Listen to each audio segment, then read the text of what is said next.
de buena costumbre, es Claudio Parés, director del Departamento de Economía de la Universidad de Concepción. Son varias preguntas las que le queremos hacer, don Claudio. Muy buenos días, gracias por estar ahí. Buenos días, Claudio. Buenos días, María José Álvaro. Estoy escuchando de tempranito, vamos a pelear terrible brígido. No te puedo creer, hombre, por Dios, tú crees, o sea, a ver, yo tengo aquí algunas preguntas. ¿Existe relación directa entre el aumento de la inflación, el alza de la tasa de interés decretada por el Banco Central y el cuarto retiro de los fondos provisionales? Para no dejarte el asunto tan fácil, voy a citar a Roberto Saller, ¿ah?, que es un economista destacado, que ha señalado que el efecto inflacionario en Chile es en buena parte importado, dice él. Por lo tanto, es razonable pensar que al menos falta evidencia para juzgar la asociación entre la inyección de liquidez a través de la transferencia de los bonos del Estado, de los fondos de pensiones y el alza de los precios en el país. ¿Cuál es tu opinión, Claudio Parés, respecto de este asunto? Mira, la verdad es que no estamos haciendo trampa en el solitario, la verdad. O sea, echarle la culpa a los retiros de fondos de pensiones o a los precios importados no quita que el cuarto retiro sea una mala idea. La verdad es que es como, me acuerdo alguna vez la discusión en que quién guardaba más, si el pan o la mantequilla, digamos.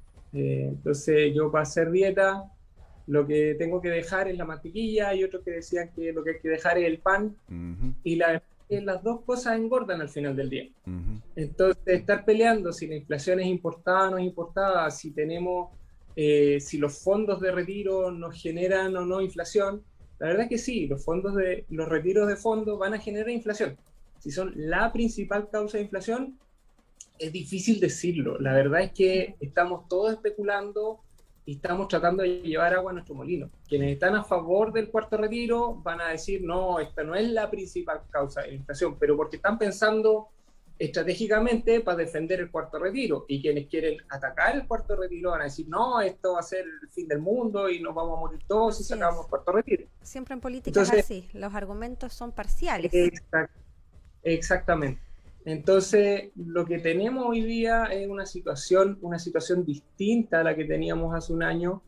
Y bueno, no sé cuánto tiempo tengo para explayarme. Pero yo quisiera ir más allá. Quiero ir más allá porque en el contexto internacional, yo creo que no es el único país que está viviendo inflación, porque en todos los países, al menos en los países en vías de desarrollo, existe una reactivación económica evidente después de haber cerrado completamente la economía, haber parado la máquina, después se reactiva y todos los países yo creo que han hecho este tipo de inyecciones a los bolsillos, transferencias directas, porque claramente parar la economía en ningún país globalizado, abierto al mercado y con un sistema financiero, ¿verdad? Ningún país, ninguna persona sobrevive con la economía paralizada, ninguna familia. Por lo tanto, yo creo que no es el único país que está viviendo este tema inflacionario. Bueno, ¿para qué vamos a ir a Argentina? Que eso ya son otros factores que provienen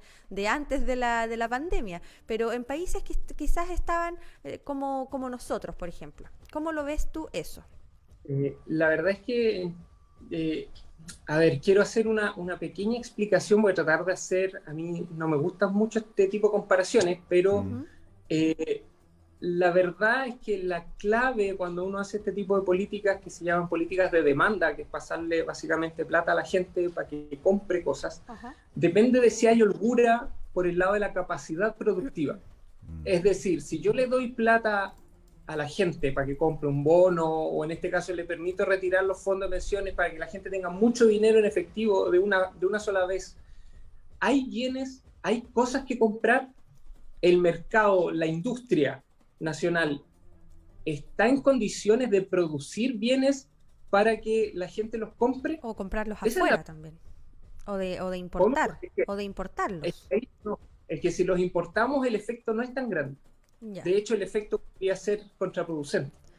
¿Sí? Tenemos que estar en condiciones de producir bienes. Por ejemplo, lo que pasa con los materiales de construcción. Los materiales de construcción, hay varios que podemos producir, pero no todos. Okay. ¿Sí? Y esos han subido muchísimo de precio. Porque no hay esta holgura productiva. porque no hay holgura productiva. Exactamente. Entonces, el año pasado había holgura productiva. Este año no hay holgura productiva.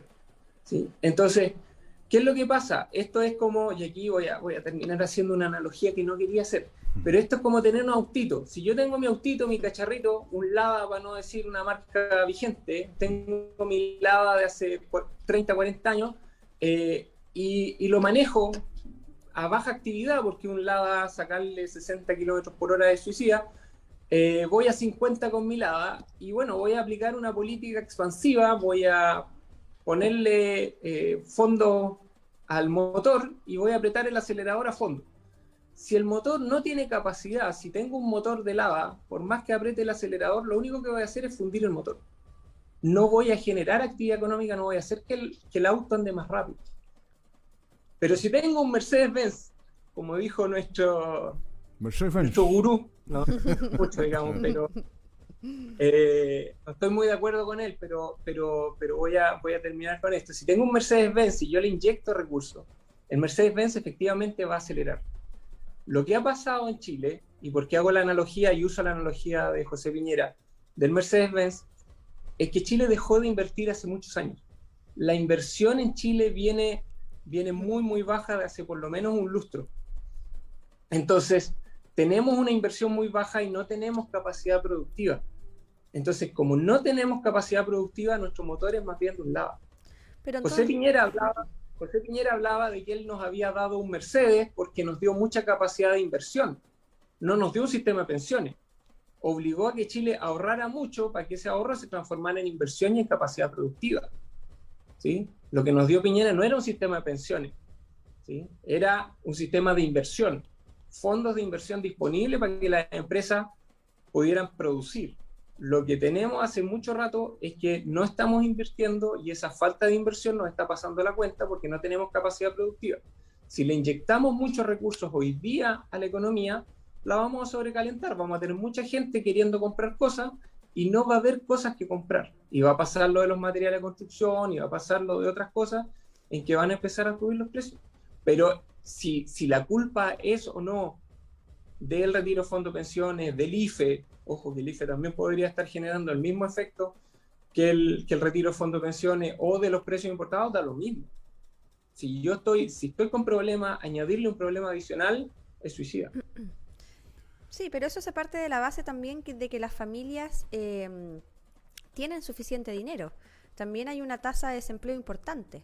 Por lo tanto, ahí se podría contrarrestar también estas transferencias directas a los bolsillos de las personas, porque las personas no estarían en el fondo comprando impulsivamente, sino que estarían comprando de acuerdo a una necesidad básica familiar.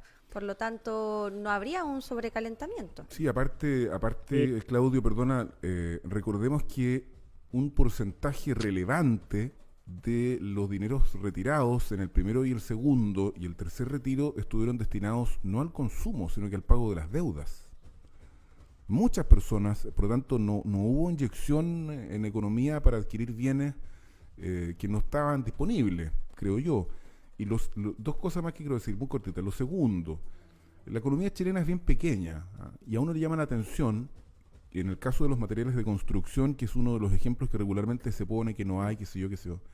Resulta que aquí hay dos dueños de los materiales de construcción en Chile. ¿Ah? Easy, Polman, Falabella, Sodimac, Solari. Ellos manejan el mercado de los materiales de construcción. ¿Ah? Entonces, no es que haya múltiples dueños de los materiales de construcción, son ellos dos nomás. ¿Ah? Entonces, ¿opera realmente ahí el mercado con dos agentes que manejan el 95% de los materiales de construcción? 90%, no tengo idea, pero es la inmensa mayoría. Y lo tercero, Claudio, que a mí me parece que es un argumento difícil de rebatir. Sí. Dicen que hoy día solamente las personas que tienen más dinero en sus cuentas de capitalización individual, que han cotizado durante más años en su vida porque han tenido trabajos más estables, son los que cuentan con dinero.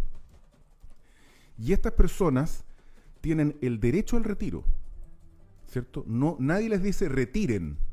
Aquí lo que se establece es el derecho al retiro. Y si las personas estas estuvieran contentas con su plata en la AFP y no tuvieran necesidades ¿Para qué las iban a retirar? Si ese es el punto. Aquí a nadie le han dicho que las retire, digamos. ¿Ah? Y entonces, ¿por qué la gente las retira?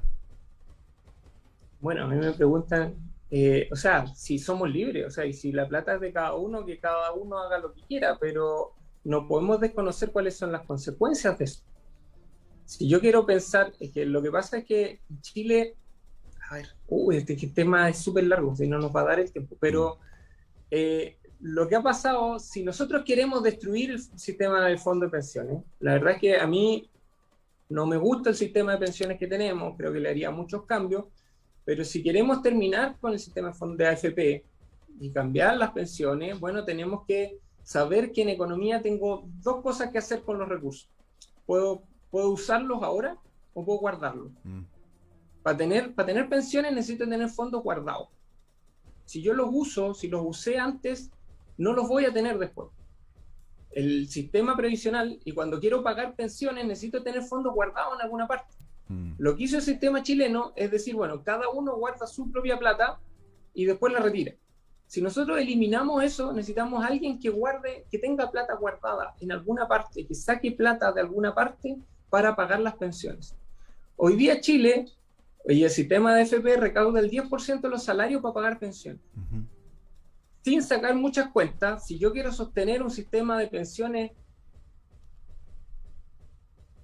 igual que el que tenemos, con las mismas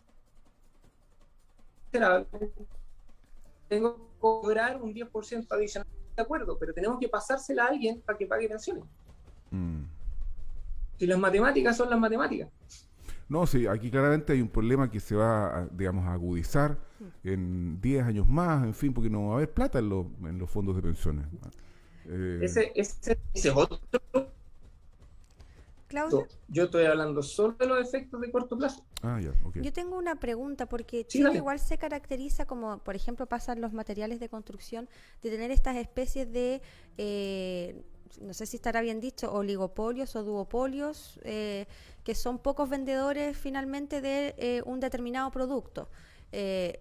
¿Por qué entonces la economía chilena se ha caracterizado también por tener, tras la vuelta a la democracia, claramente, porque en dictadura también hubo una crisis de las peores del país, ha sido estable la economía? ¿Por qué, si hay ese nivel de duopolio o de oligopolio, por qué hay cierta estabilidad, y cuando suceden estas cosas se reclama que va a perder esa estabilidad de pronto? Claro, como Entonces, entre la gloria y el fracaso. Tenemos 2 minutos, Claudio, disculpa, pero se nos no fue sé el si tiempo. me entendiste la idea.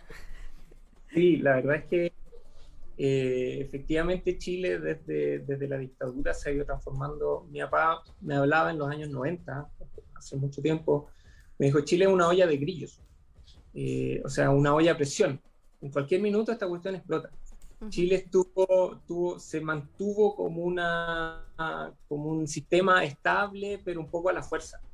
Teníamos una estabilidad medio con force porque teníamos políticas medio neoliberales y vinimos de los 90 implementando sistemas de instalación de bienes públicos, infraestructura pública, se hicieron caminos, se expandió el sistema educativo. Si uno empieza a revisar todas las cosas que ocurrieron durante los años 90, fue un fortalecimiento del aparato público, del aparato estatal súper importante, que mantuvo esa estabilidad. Entonces la gente tenía acceso a bienes públicos en general.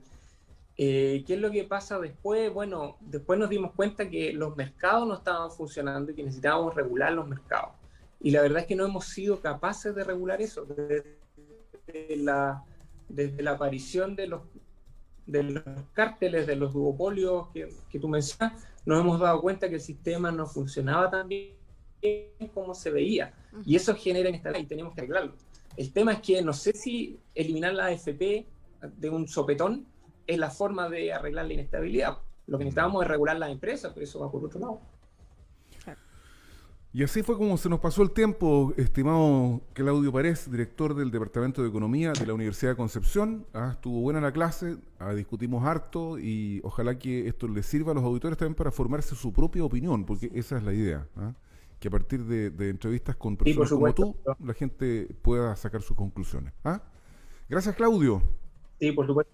visión y trato de poner las cosas en un contexto como las veo, y cada uno tiene su opinión y defiende su postura como quiere. Que esté muy bien, buen día. Gracias, buen día, Claudio.